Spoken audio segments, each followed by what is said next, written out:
Diabetes में वजन क्यों गिरता है? इसको बोलते हैं सार्कोपीनिया। मसल लॉस हो रहा है तुम्हारा। जो तुम खा रहे हो ना, उसकी जो ग्लूकोज है, जो हम खाना खाते हैं उसमें ग्लूकोज में परिवर्तित होता है। वो ग्लूकोज आपका मसल्स में नहीं जा रहा है, ब्लड में ही है। ब्लड की शुगर बढ़ गई, जो मसल्स में नहीं जाएगा तो मसल्स लॉस होने लग जाते हैं, ठीक है ना।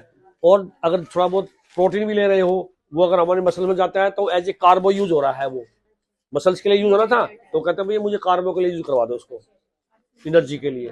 तो इस वजह से, और तुम्हारा ग्रोथ हार्मोन, जीएच हार्मोन भी डाउन हो गया है, ठीक है। सीआरपी अंदर स्वेलिंग बढ़ गई है, इसलिए आपका वजन गिर रहा है। समझिए बात को। थकान तो क्या है, जब वजन ही गिरेगा, लॉस होता जाएगा तो एनर्जी खत्म होती जाएगी ना। और जिसका मसल लॉस हुआ तो शुगर भी डाउन नहीं होगी, बढ़ती रहेगी, क्योंकि जिसको ज्यादा मसल्स हो गए ना उसकी शुगर ठीक रहती है। उल्टा मसल गिर गए हैं, बात समझ रहे हो बात को। तो क्या है कि अगर मसल्स ठीक हो तो आपकी जो शुगर वो यूटिलाइज करते रहते हैं, यूटिलाइज करते रहते हैं। अब उल्टा उनको कुछ शुगर मिल नहीं रही है तो डायबिटीज से वो कम होते जा रहे हैं। इसको सार्कोपीनिया बोलते हैं। करें क्या, करें क्या? कोशिश करो, थोड़ी एक्सरसाइज करो, खाने के बाद 1000 कदम चला करो, या कोई भी एक्सरसाइज करो जो आपको सूट करती हो, जो आपको सूट करती हो आपके टाइम के हिसाब से। और प्रोटीन का इंटेक बढ़ाओ।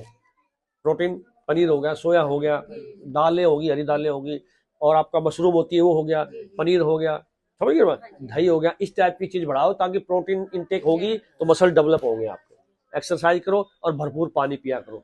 ये 2-3 चीज बता रहा हूँ, तुम भी सुन लो। तुम्हारी हालत बहुत खराब है। कहाँ से आए हो?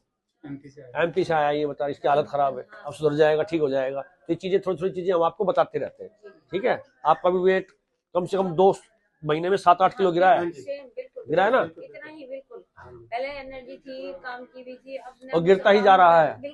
अब इसको संभालो और बाकी दवाई दे दूंगा।